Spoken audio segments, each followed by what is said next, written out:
advertisement of our distinguished lecture series.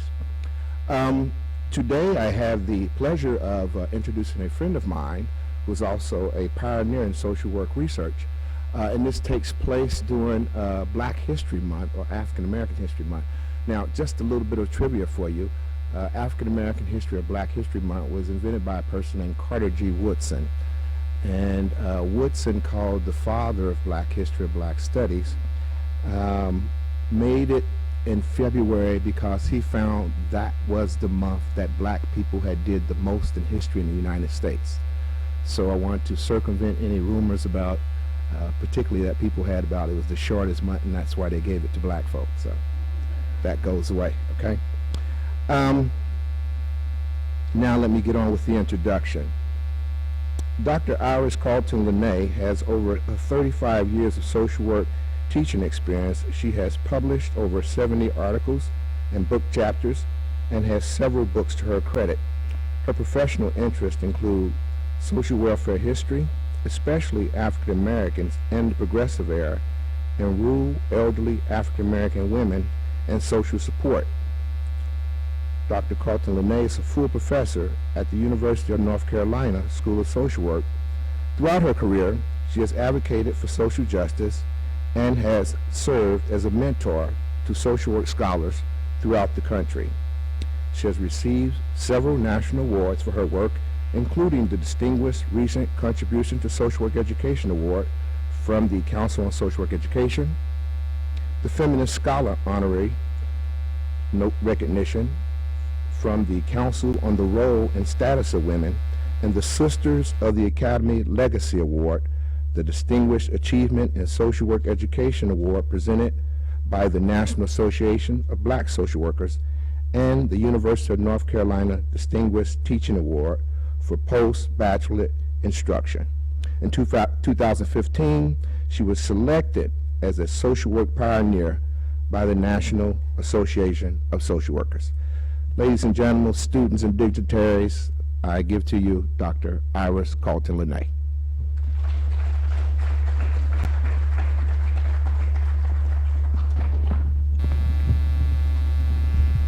Good evening. You know, I'm Southern. When we say good evening, thank you, thank you. We really do expect people to respond. My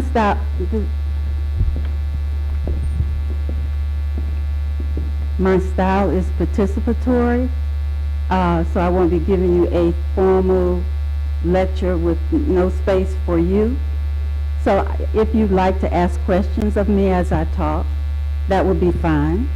If you'd like to come down a little closer, that too would be fine.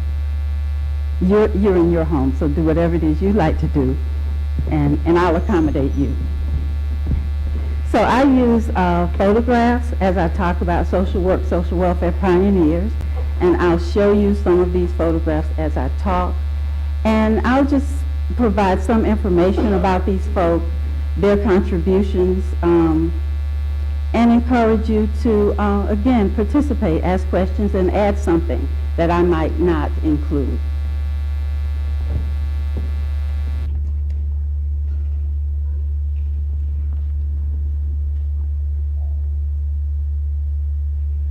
I primarily talk about Progressive Era, but not exclusively. I'll talk mostly about women and their contributions, which are most often ignored, but not exclusively. We'll talk some about victimization, denial of access to resources, the migration or movement of African Americans in this country during the Progressive Era, and the Great Migration.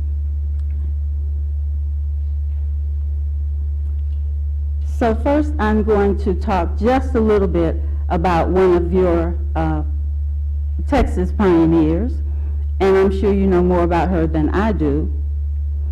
Lulabelle Madison White. Do you know her? Okay, then I might know a little bit more then. But this woman, I think, was from Elmo.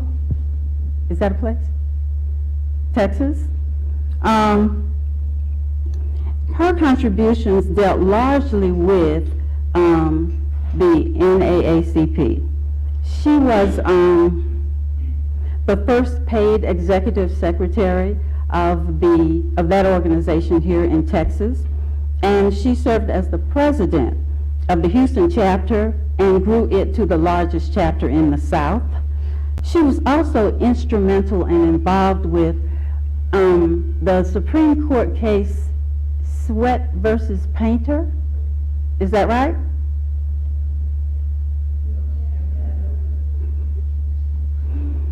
So y'all got to help me now. So I want you to participate in this so that it will be a little bit more interesting to you and go a little easier for me, if you can.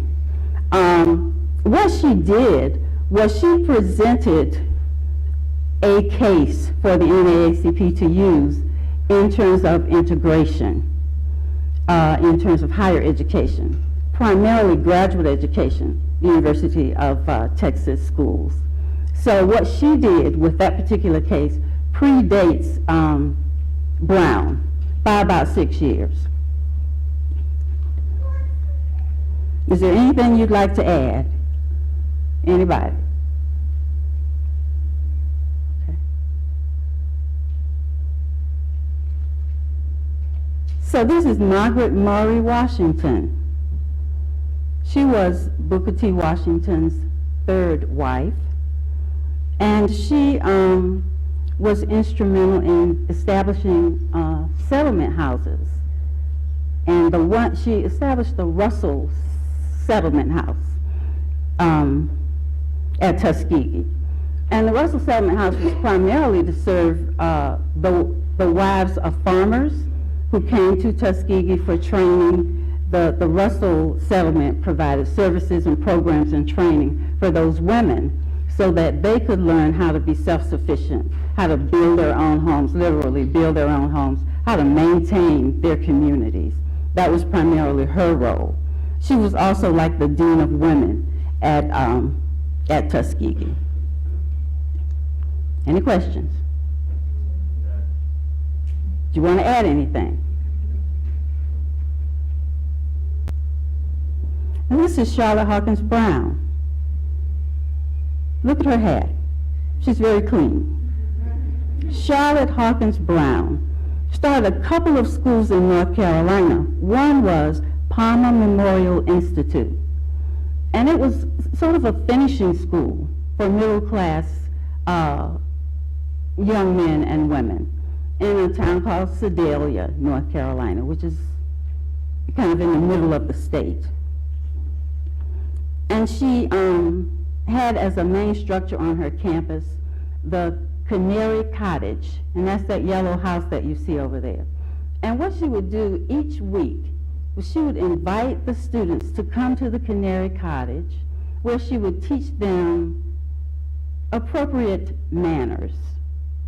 And she wrote a book called The Correct Thing to Do, to Say, and to Wear, where she further taught them correct, appropriate behavior, because she believed that African Americans were more likely to be accepted if their behavior was appropriate. She kind of held on to that belief for a while. The Canary Cottage is a historic site in North Carolina. Some of the other structures on that campus were destroyed. One has been burned. But she leaves that legacy. She also started Eflin Home. And Eflin Homes was what's equivalent to a training school or a reform school for girls.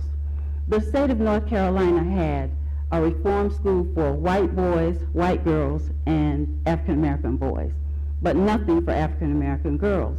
So she started Eflin Home to serve, quote, wayward young girls.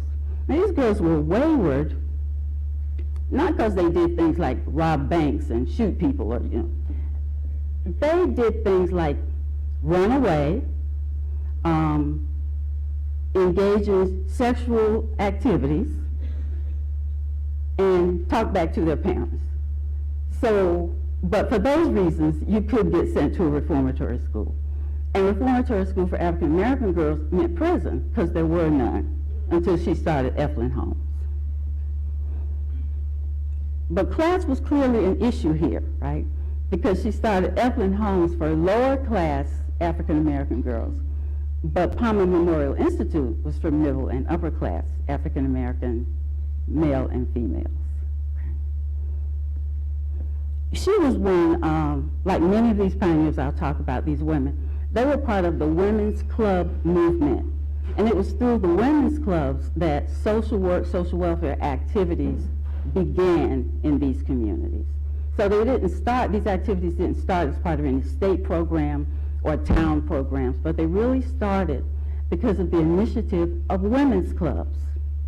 And then the Greek letter sororities followed the women's clubs. So the women's clubs predated the sororities in terms of serving the community. And she was a member of the North Carolina Federation of Women's Clubs. So when she developed Palmer Memorial Institute and Evelyn Home, it was with the assistance of women who were in those organizations. Any questions? Is there anything you'd like to add? Okay. Do you recognize him? Asa Philip Randolph. What do you know about him? He was responsible for helping to organize the March on Washington. Absolutely.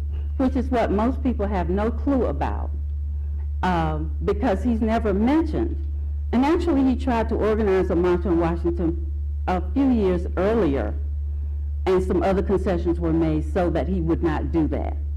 So when the March on Washington actually took place, many individuals did thank him because they knew his role. They knew it wouldn't have happened without him. He also started the Brotherhood of Sleeping Car Porters. And the Brotherhood of Sleeping Car Porters was a union, and it was for African American men who were porters on the Pullman trains. Many of those men had college degrees.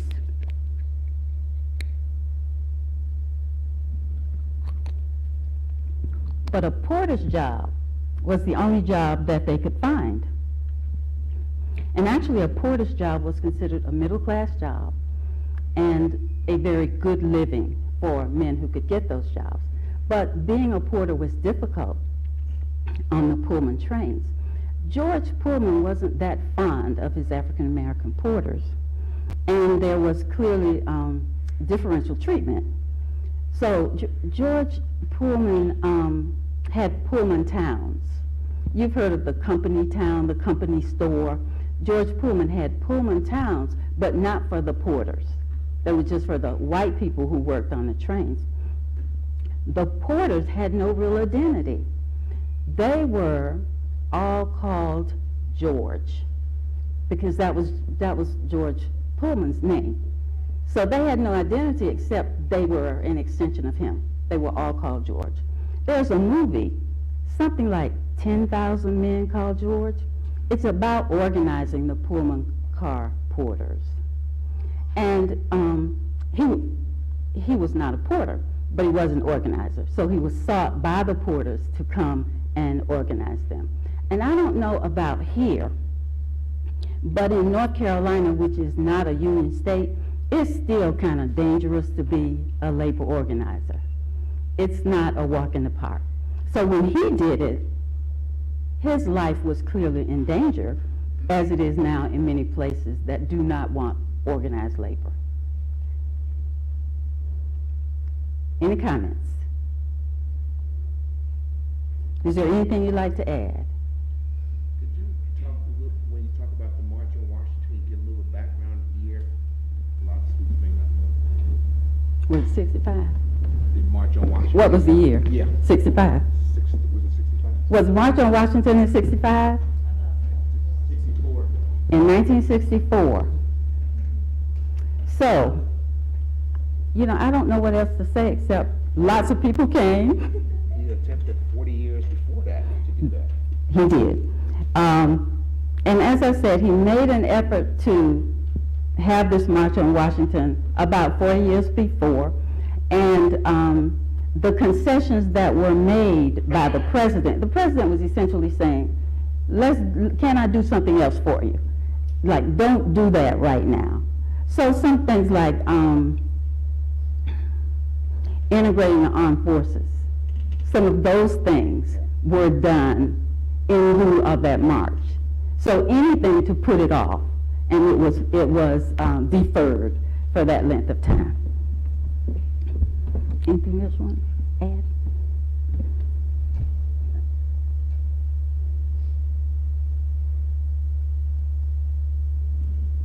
This is one of my favorite people, because she was just bad. She didn't take anything. She was like wild. She was the wild woman. Idabel Wells Burnett. Idabel Wells Burnett was an activist, a journalist, a newspaper woman, an editor, and a suffragist. She also just raised a lot of hell whenever opportunities presented themselves. She essentially said that if African Americans had a Winchester rifle, I'm paraphrasing, in their homes, they'd be a lot less likely to be harassed. So she just kind of encouraged people, arm yourselves and be ready. She owned 4 newspapers, and she owned newspapers because she knew that she needed a print outlet, that she couldn't rely on other news outlets to print the truth. So she would start her own newspapers. She started a settlement house in downtown Chicago on State Street called the Negro Fellowship League and Reading Room.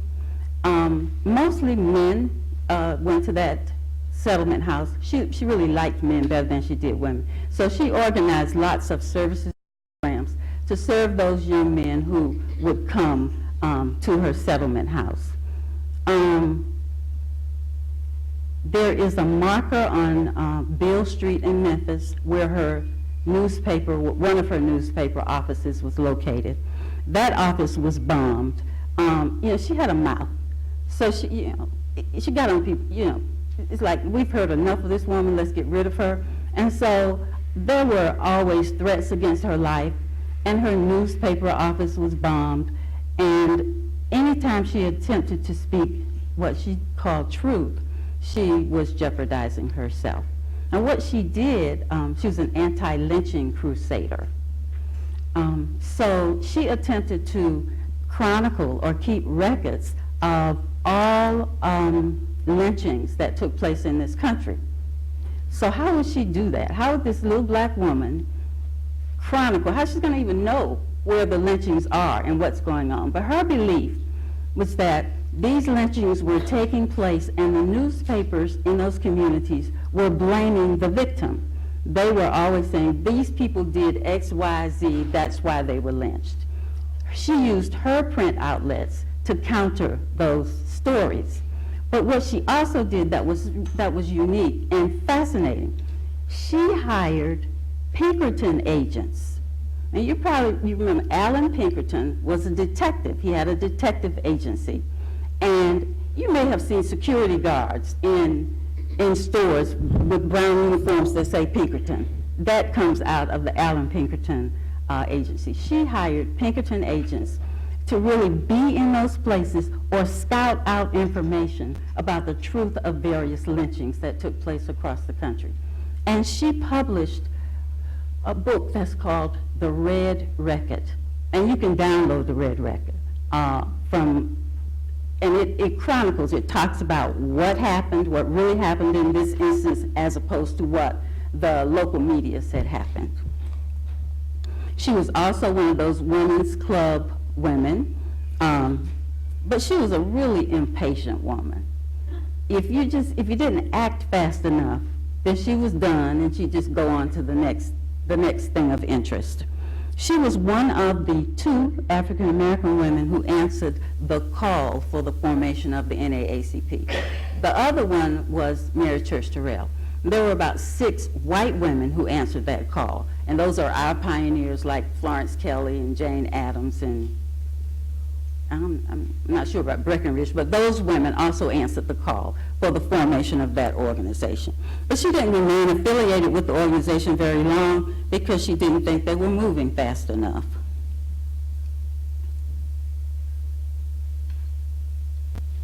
So you know her.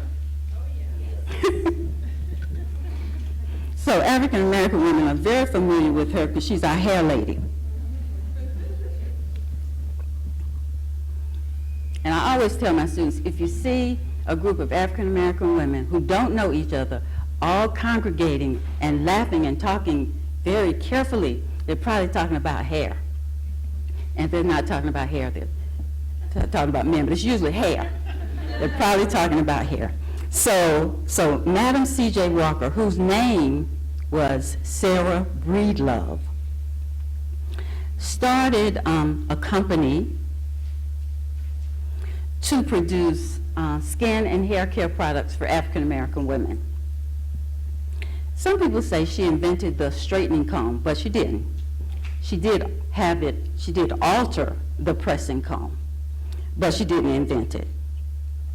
She became a millionaire as a result of her hair care and skin care products, but she was also a philanthropist. And she gave money to Jobs Garvey, to the people who wrote the Messenger magazine. She easily gave away her money in support of social causes and social justice for the African American community. But another thing that she did that we don't talk about is she gave African American women employment outside the kitchen and outside the washerwoman experience. Because of her, African American women could become independent businesswomen. They took her products and they sold those products door to door. And she had an organization that was called the Hair Culturists Union. And out of that organization, she not only helped those women to become better businesswomen, but she also gave them a political voice. And she helped them to respond to social issues that they otherwise never would have had an avenue to respond to. And that's her, I think, great-granddaughter who wrote a biography about her. And it's interesting, her great-granddaughter really learned who she was when she did the research for the biography. You know, you have a sense of who family members are, but you don't really understand the extent to which they had an impact, because they're just like your great-grandma and not this mega social change agent. So she learned all of that as she did that biography.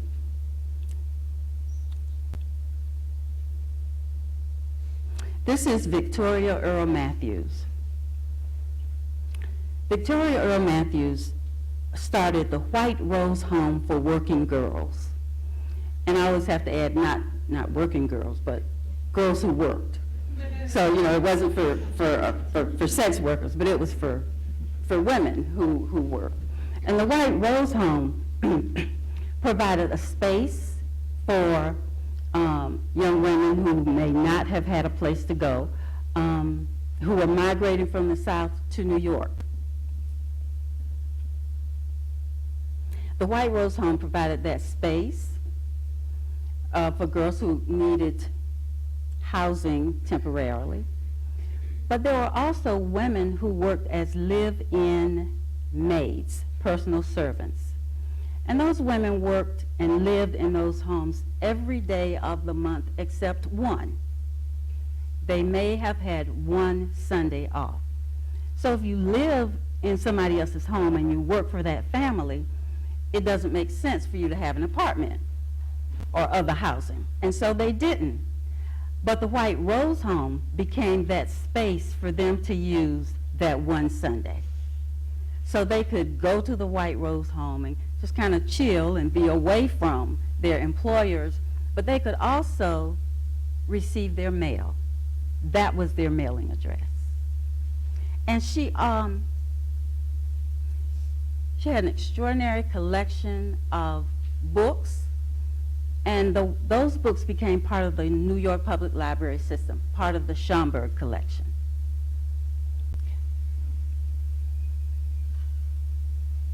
Victoria Earl Matthews. This is George Edmond Haines. I like Haines. He looks just a little anal. Because he was a rigid person. He's a very rigid person. And he was co-founder and first executive director of the National Urban League. It was really, the original name was the National League on Urban Conditions Among Negroes, renamed the National Urban League. And the National Urban League became synonymous with social work in the African American community by about 1916. That was the social work organization. George Haines was the first African American to graduate from the New York School of Philanthropy, which is Columbia School of Social Work. He was a member of the Alpha Phi Alpha fraternity, as were many of the leaders of the National Urban League. He was a Fiskite. So he was a graduate of Fisk University, as was his wife. And I can tell you a whole lot about George Haines, but I'll leave him alone, unless you have questions. Okay, no questions. So here's George again, only because this is his wife, Elizabeth Ross Haines, affectionately called Rossie. Elizabeth Ross Haines was an activist. She was a women's club person. She was also a sorority person. She was a member of the Alpha Kappa Alpha sorority. She was an elected official in New York. And her goal was to enhance the quality of life of the African American community. Now you see this young man there. That is their grandson, Dr. Bruce Haines. So I did my dissertation on George Haines. I know a lot about George Haines.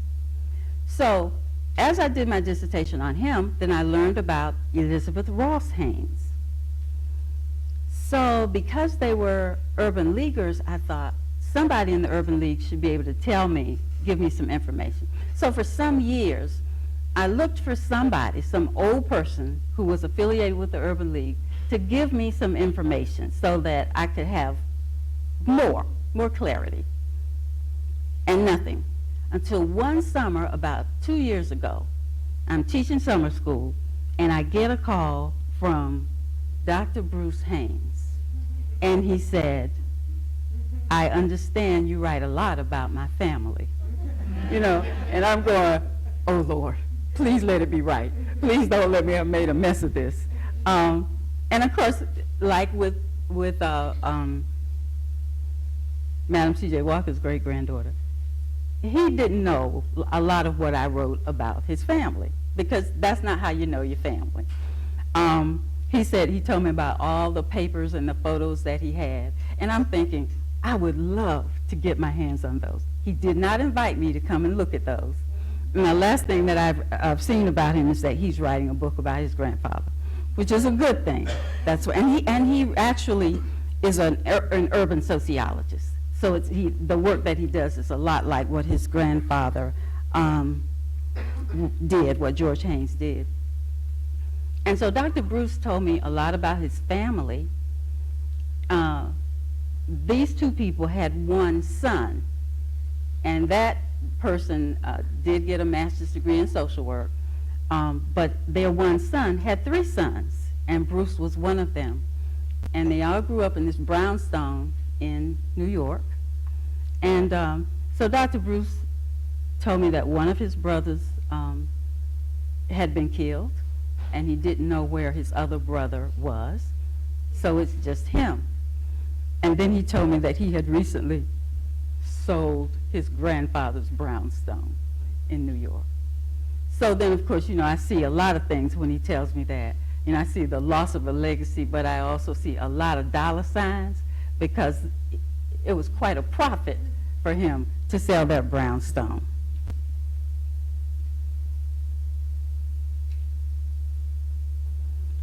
Do you know her? Mary Church Tyrell.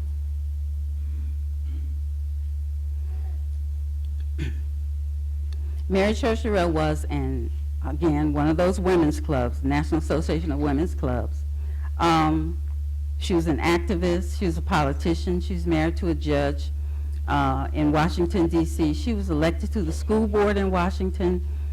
She was also this elegant lady, this epitome of perfect ladyhood.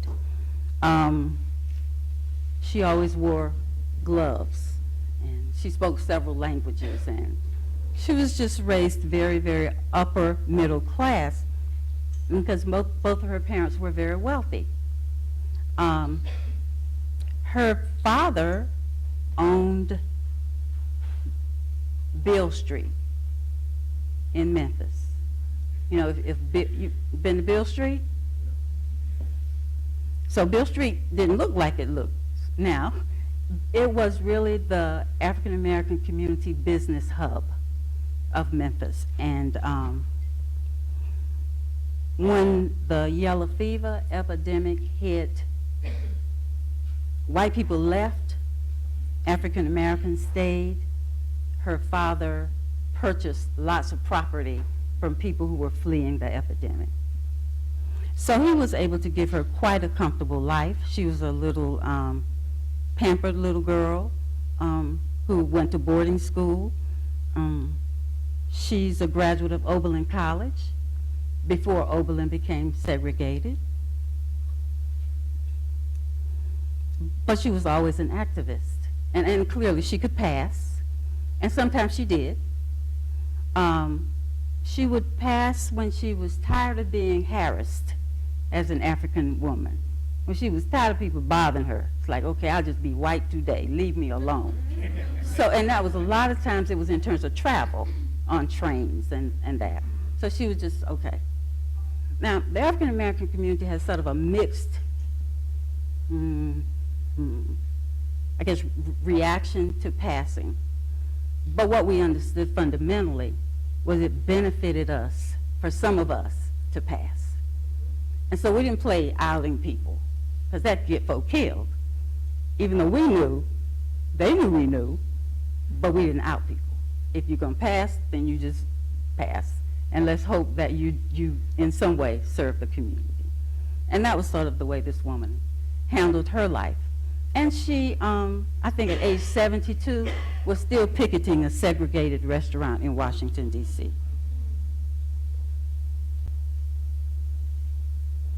Marcus Garvey, the Universal Negro Improvement Association, a bad organization. When I look at the UNIA and I look at the principles of community organizing, I see the UNIA. It's as if the UNIA provided the model for community organizing. This man was able to capture the hearts and the attention and the commitment from far more people than the scholarship tells us. Because you know how when people write stuff, they want to minimize things. And so it's easier to say there weren't very many Garveyites. I mean, there are Garveyites today all over this country. You don't have to look really hard to find them, who adhere to the very same principles of the UNIA. Marcus Garvey also, through the UNIA, he started the Black Cross Nurses. And the scholarship says, the primary papers say, the Black Cross Nurses were prepared to serve those individuals who had fallen in battle. So that's a quote, fallen in battle. So when I wrote about Garvey, and I said that, I quoted what the primary data say. The reviewers said, this is really harsh. I said, don't you see the quotation marks? This is not me, this is what he said. But in their minds, I needed to change that, but that's what he meant. Had fallen in battle. The Black Cross Nurses was started by one graduate nurse well, I rather was headed by a graduate nurse. And there was also the shipping company where he sold stock, and that was the thing that got him in trouble. But he was being watched, so everything he did could have gotten him into trouble. So it was, what can we find to get him into trouble? He did something else that was quite unusual for that time, or even for today. He started a doll factory, started lots of different companies because he was a community development person. So he started the kinds of services and programs that the community would need. One of them was a black doll factory because he said little black girls need to have positive images of themselves in their toys. So in the progressive era, the early 1900s, the UNIA had a black doll factory. Now, you may have seen on the news yesterday that the American Girl dolls has a new, I think it's the Michelle doll. No, that might be wrong. I don't know what her name is. But a new doll that kind of represents African American girls during the Civil Rights Movement. This is 2016.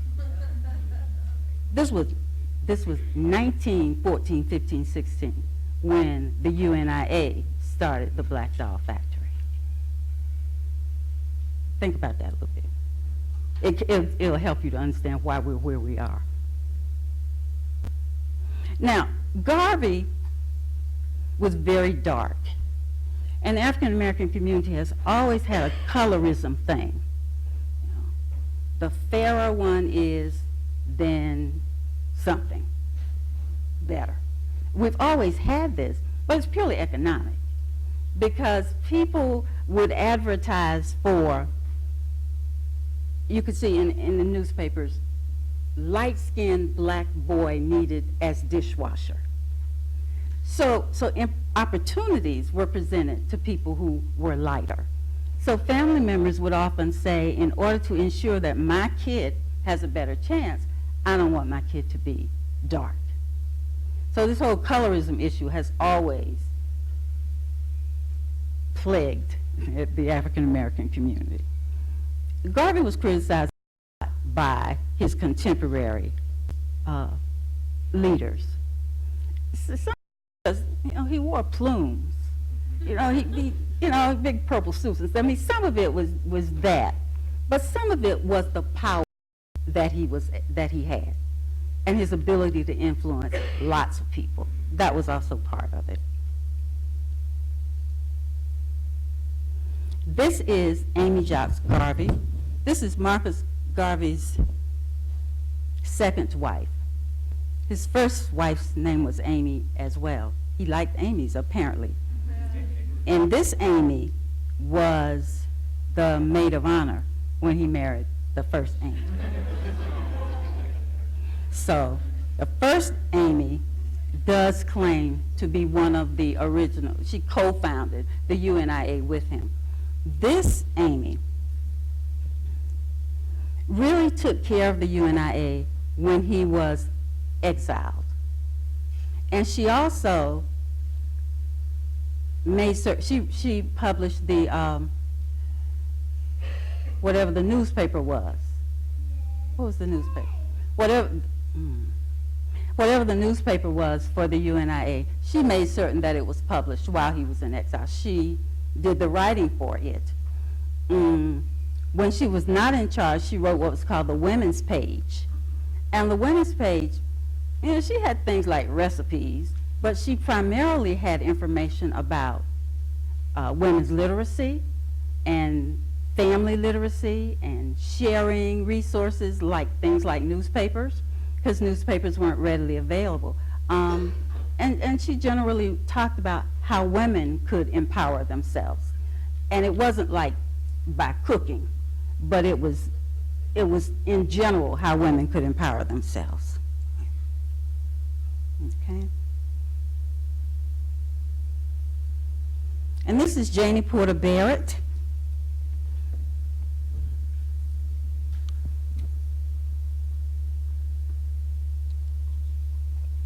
Janie Porter Barrett started the Locust Street Settlement, which was a settlement house in Hampton, Virginia. She was also a part of this women's club movement, and she started the Virginia Industrial School for Wayward Girls, another one of those training schools in Virginia. Janie Porter Barrett's an interesting person. She could also pass. And she grew up in the Skinner household where her mother was a servant. So she was educated with the Skinner children. So she got a private, very good education in that home. So when it was time for her to go to college, Mrs. Skinner wanted her to go to Barnard, one of the Seven Sisters schools, you know, like across the street from Columbia. But her mother said she's going to Hampton. Janie Porter Barrett was not ready for Hampton.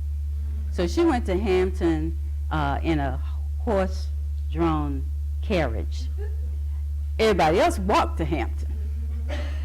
Hampton was a working school. I don't know how many working schools there are in Texas, but there are a few working schools across the nation which require that all the students work at something, growing food for them to eat or cleaning or gardening or something. Work. And Hampton was a working school. There are fewer of them now because students would riot if they had to attend a working school. But this Hampton required that work. So Janie Porter Barrett said she was really sick of hearing about what she owed to her race, because that was what students were told all the time, that you are, you know, the talented 10th. You have this given to you. You owe it to those who don't have it. So she protested the whole time because she didn't have linen in China, you know, didn't eat off China and didn't have linen napkins, and because she was spoiled. But she eventually heard the message that Hampton gave, and so through the Virginia State Federation of Colored Women's Clubs, she started this reformatory school for African American girls, and it really was a model. It was the model that the North Carolina school used and that some others used as well.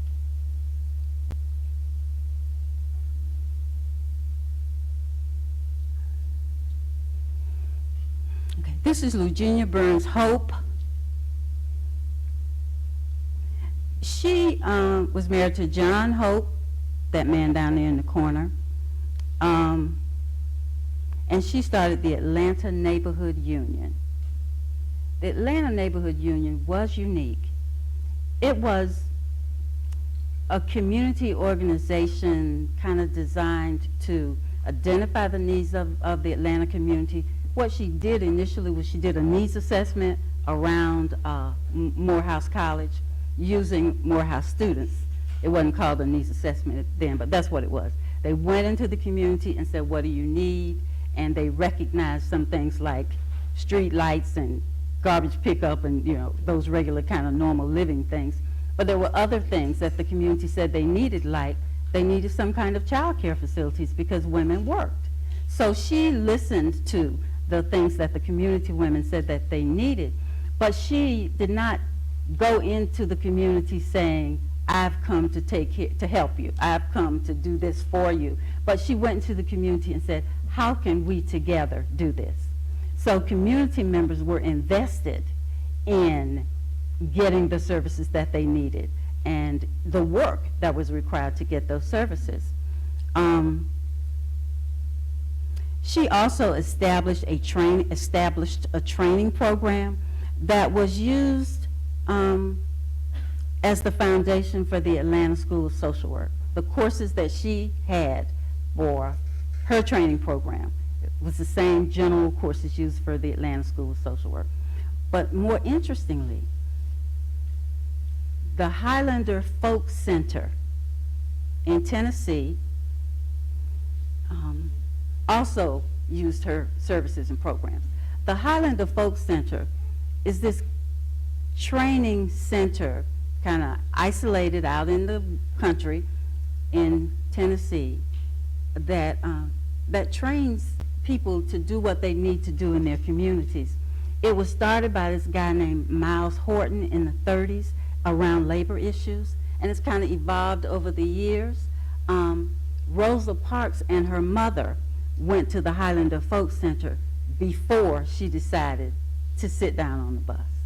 So it was the kind of training that community leaders needed so they'd know how to go home and help to change their communities. And a lot of what they got from, initially from the Atlanta Neighborhood Unions and Eugenia Burns Hope.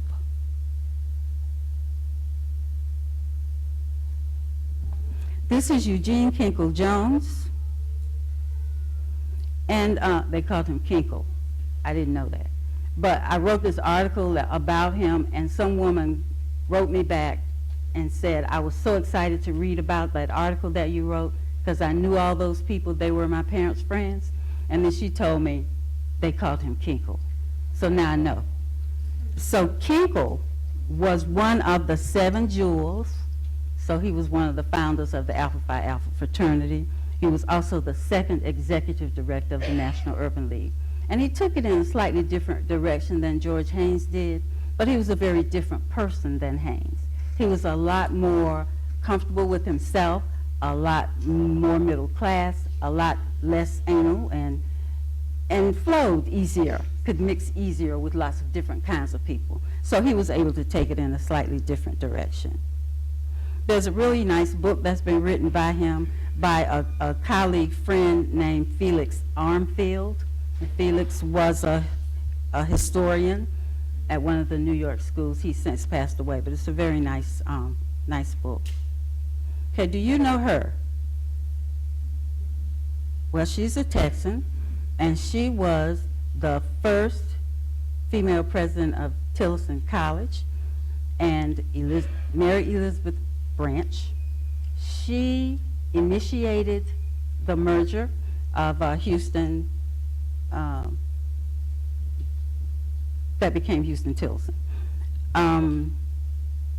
She also moved the school to a different level, a better level, a 4-year institution, and during her tenure, the school was self-sufficient and did really well. Okay.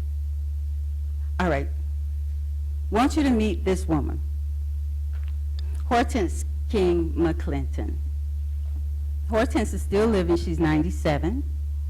She lives in Durham, North Carolina. She was the first African-American faculty at the University of North Carolina at Chapel Hill, and that was in the School of Social Work. She was a member of NASW and NABSW, and this past October she was inducted into NASW's Pioneers. So she's named a pioneer. The pioneers kind of are those individuals that the profession acknowledges as having something to do with the evolution and enrichment of the profession. And Ms. Hortense is one of those people. She's a delightful person. She never stops talking. She said that her daughter calls her Chatty Cathy. And so when I go visit Ms. Hortense, I just kind of prepare to stay a while. You know, when you visit elders, you just go in with your agenda and then you put it back in your purse and just sit and wait till they're done. And that's the way Ms. Hortense is. Periodically, I can drag her over to campus so that the students can meet her. And whenever I do, I advertise it widely, and people do come from all over the campus. Undergraduate students, particularly, who want to see this pioneer woman. When I interviewed her, when I told her I wanted to write this article about her, she, you know, when you say you want to write something about people, they think you want to do a biography.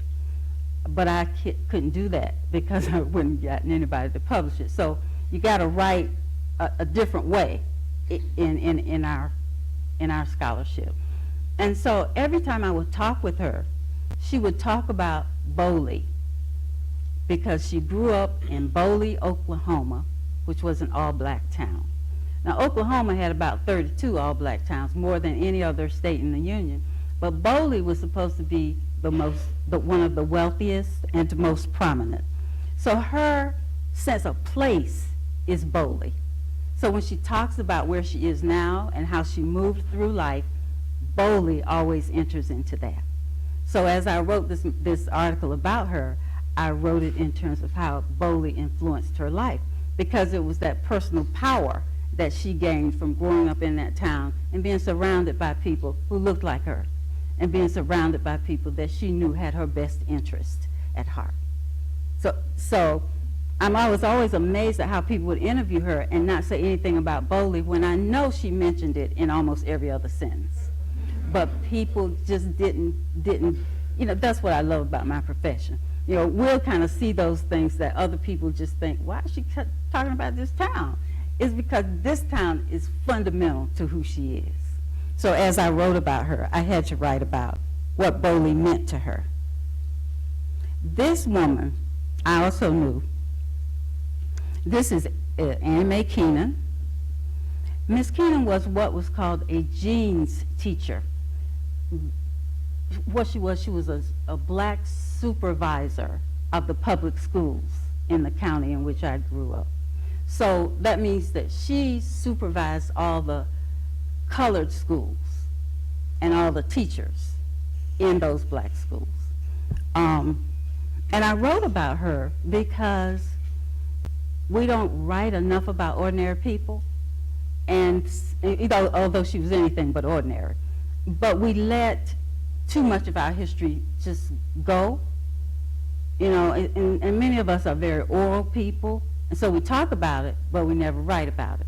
And if we don't write about it, then we lose it.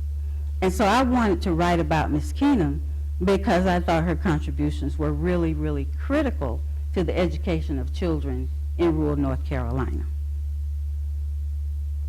And then I wrote this, African Americans Aging in the Rural South, Stories of Faith, Family, and Community. And that's my mama. Mama was 94. And I wrote about these women because they held those communities together. And they're the ones who visited the sick. And they're the ones who took food to everybody, whether they needed it or not. They were the ones who understood the value and the sense of community. And we don't write a lot about them. We just think communities held together. But it was somebody who held communities together. It was women like this. And also, I interviewed 10 women, and I wrote what they said the way they said it, which is really interesting, because they kind of had their own way of saying things. And one of the secretaries in my office was helping me to transcribe the tapes, and she kept coming to the door saying, "Iris, but what does this mean?" And I just said, you don't have to know what it means, just type what you hear.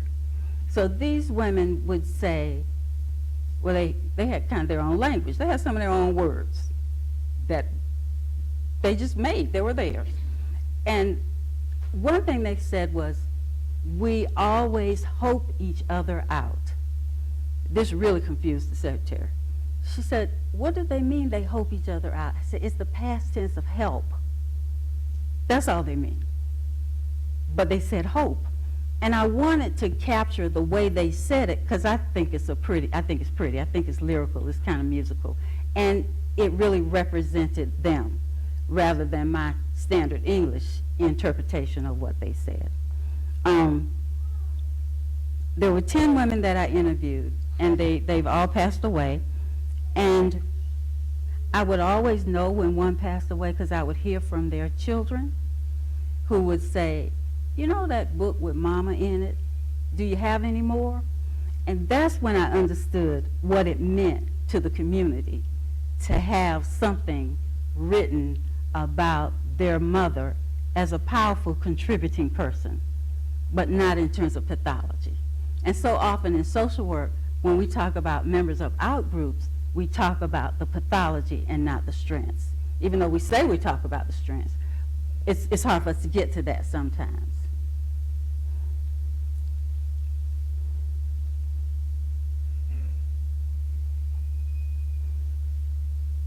Do you know what home demonstration clubs were? Okay, then I'll skip this. But let me share just about this Carlton Town Home Demonstration Club. It came out of the agriculture department, and the home demonstration clubs were activities for farm wives.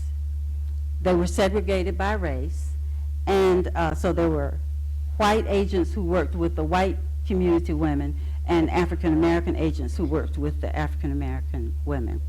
And you see these women standing around looking at this bed. Nobody died. I think they made the bedspread. So they're kind of looking at, you know, a project that they completed. That woman with the baby is my mother. She's holding my sister.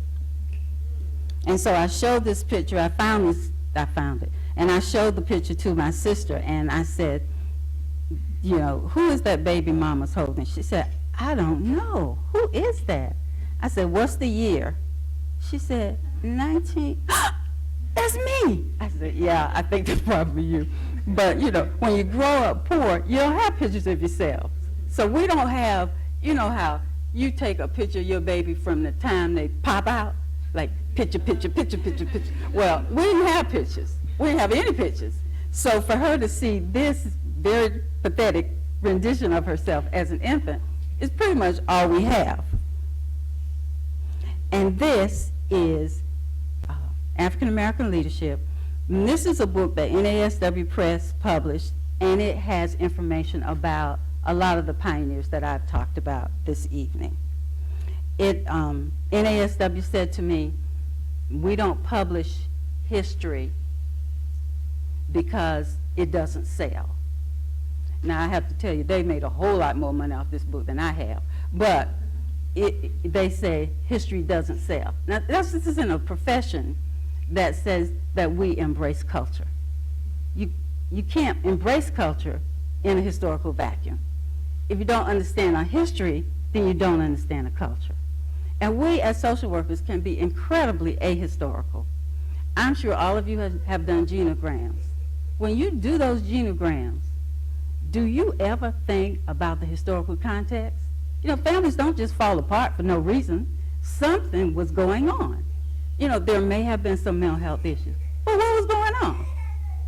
What crap was going on around that family that influenced the way it meshed or fell apart? You can't really do a genogram in a historical vacuum. That's my speech. And so finally, close to final, yes, the Rosenwald schools. So Texas probably had around 500 Rosenwald schools. These were schools that were partially supported by Julius Rosenwald. And Julius Rosenwald owned Sears Roebuck and Company. And he gave his blessings and some money to local communities to build colored schools. And the local communities responded because the African American local community was so pleased to have an opportunity to educate their children that they were glad to get the Rosenwald money. The white community was so pleased to maintain segregation that they were glad that the Rosenwald money came. And in Texas, though I know the one in the center is one of the Texas schools, and a couple of others are Texas Rosenwald schools. Some are being preserved. Some have fallen, just are gone. They've been used for various things. The Rosenwald schools were like early 1900s to around 1930 or 20.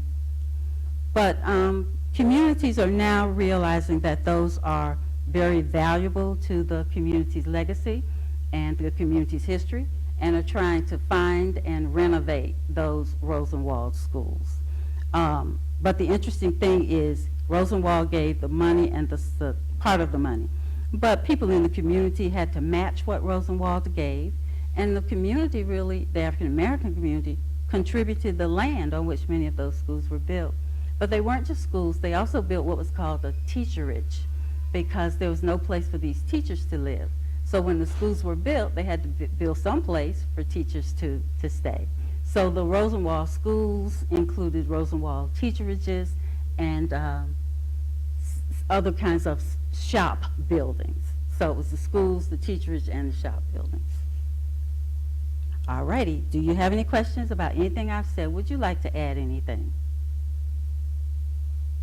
Yes. From your interviews with women in rural communities, do you have like a favorite story? Or My favorite story is probably Hog Killing Day. And it's probably one of my favorite stories because I experienced Hog Killing Day. Hog Killing Day was traumatic. You know, it was, and it kind of went on and on and on. Didn't just end with Hog Killing Day because all the stuff from the hog went in the house. It was always cold in the house because people were in and out. Hog Killing Day was always one day in January or February when it was below freezing. And so the work was done outside in below freezing weather because they needed refrigeration, and that provided the refrigeration. But a vivid memory is the hog brains in the refrigerator. And for some reason, my mother never covered them. But, you know, so the day after Hog Killing Day, there were these brains sitting in there because, you know, brains are scrambled with eggs and become a breakfast dish for somebody. So that was a hard day. Yeah. Hog Killing Day was pretty tough. But I remember it vividly, and all these women remembered it because, you know, it happened once a year. It was to feed their families through the winter and until the next Hog Killing Day. I also remember one year, Mr. A.J. shot my uncle because, you know, you had to shoot the idea is you want a quick death so that there's not fear in the meat, because if there's fear in the meat, then the fear goes in people. So you want to sneak up on the hog and get this quick, but he shot my uncle. So they had to rush off to the hospital. That was a real memorable Hog Killing Day. Anything else? Anybody?